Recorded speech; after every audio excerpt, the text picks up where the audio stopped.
नमस्कार दर्शकों, स्वागत है आप सभी का राष्ट्रप्रथम में। मैं हूं आपके साथ मानसी जैन। आइए देखते हैं इस वक्त की फटाफट खबरें। केंद्रीय सहकारिता मंत्री अमित शाह ने कहा, भारत अब से कुछ साल बाद दुनिया की तीसरी सबसे बड़ी अर्थव्यवस्था बन जाएगा।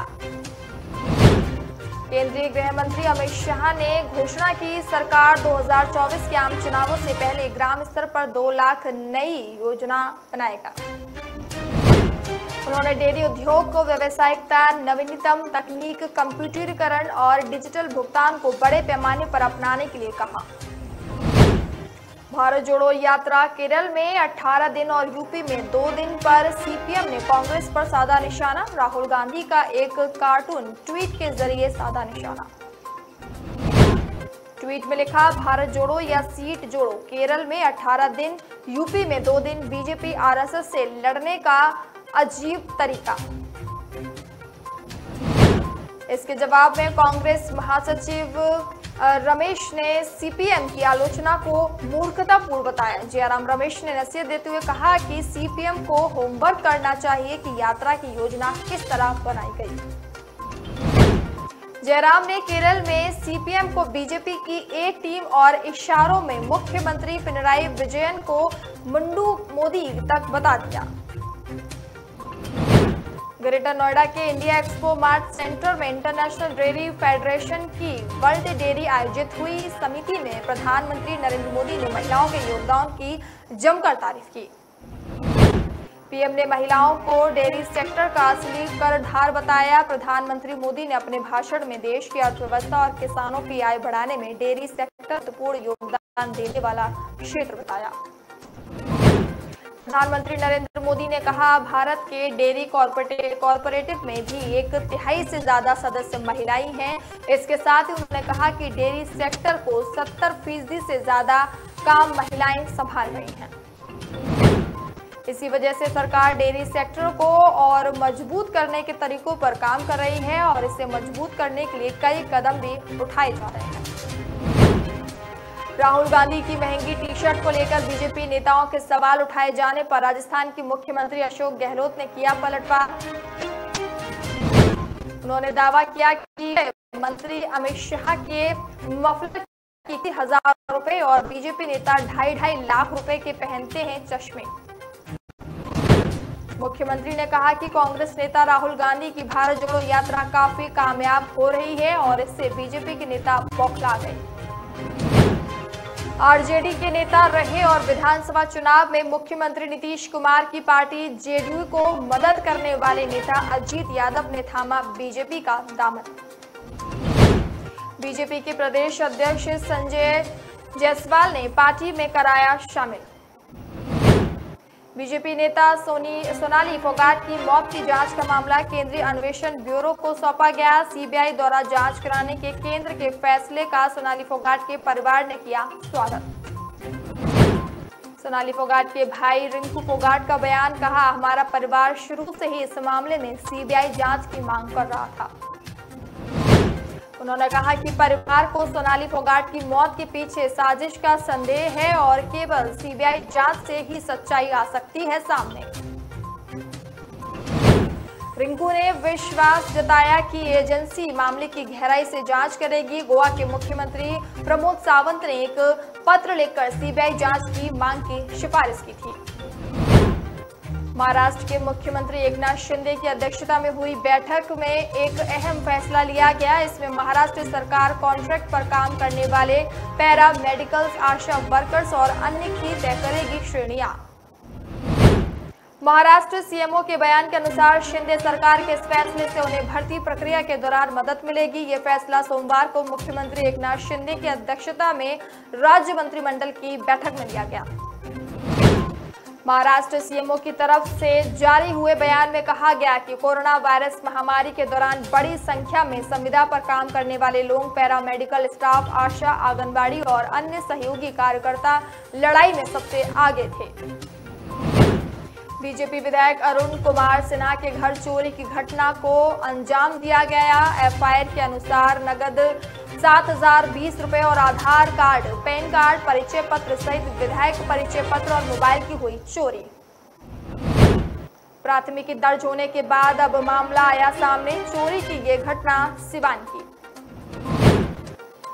ज्ञानवापी श्रृंगार गोरी केस में वाराणसी जिला अदालत ने सोमवार को अपना फैसला सुना दिया। ज्ञानवापी श्रृंगार गोरी पोषणयुक्ता मामले में फैसला सुनाते हुए अदालत ने कहा, इस मुकदमे की सुनवाई होगी।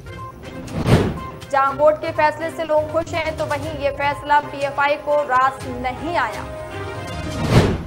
फैसले का विरोध करते हुए पॉपुलर फ्रंट ऑफ इंडिया के अध्यक्ष ओएम सलमान ने कहा कि पॉपुलर फ्रंट सदियों से पुरानी मस्जिद को आक्रमण बचाने के लिए मस्जिद के संघर्षों को अपना समर्थन देता है। भारत में कोरोना वायरस से अलग अब लंपी वायरस ने सरकार की चिंता बढ़ा दी है। लंपी वायरस की वजह से भारत में अब तक 67,000 से अधिक मवेशियों की हो चुकी है मौत। इससे दुग्ध उत्पादन भी प्रभावित हो रहा है। इसे देखते हुए आज महत्वपूर्ण बैठक भी बुलाई। देश में कोरोना वायरस के मामलों की रफ्तार में धीमी बनी हुई है। माना तौर पर अभी दर्ज 24 घंटे में कोरोना के 5,221 नए मामले। इसके बाद कुल संक्रमणों की संख्या बढ़कर 4,50,000 हो गई है। वहीं स्वास्थ्य के जारी आंकड़े के अनुसार देश में मरीजों की संख्या 47,100 हुई। समाजवादी प्रबंधन टूटने के बाद सुबह सपा अध्यक्ष ओम प्रकाश का नाम नहीं ले रही हैं। उनकी पार्टी में लगातार का दौर बढ़ता जा रहा है। फिर दर्जनों पदाधिकारियों ने एक साथ राजभर क्रिकेट के नाम पर पैसा लेने का आरोप लगाते हुए पार्टी से दिया इस्तीफा। सुबह प्रदेश अध्यक्ष मास्टर राधेश्याम सिंह सहित कुशीनगर के जिला अध्यक्ष और जिला प्रभारी सहित एक दर्जन पार्टी नेताओं ने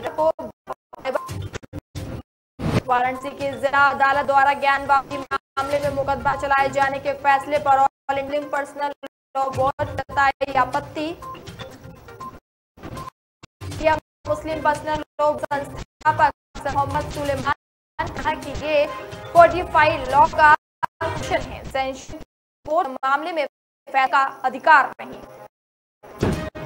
उन्होंने कहा, सेशन कोर्ट कोडिफाइड लॉ के निर्णय नहीं दे। ये मैं समझता हूं कि उन्होंने अपने अधिकारों से मामले का फैसला दिया। उत्तर प्रदेश स्थित वाराणसी में प्योर श्रृंगार गोरी मामले में अदालत के फैसले मंत्री अनिल राजभर ने दिया बड़ा कहा जनभादर किया। कैबिनेट मंत्री अनिल राजभर ने कहा तो सुनने का फैसला कर लिया। अब जिसके पास वे न्यायालय के सामने रखे। काशी उत्तर प्रदेश पूरा देश हर आनंद में है। पक्ष के राजभर ने कहा, जिसको कौन रोक रहा है।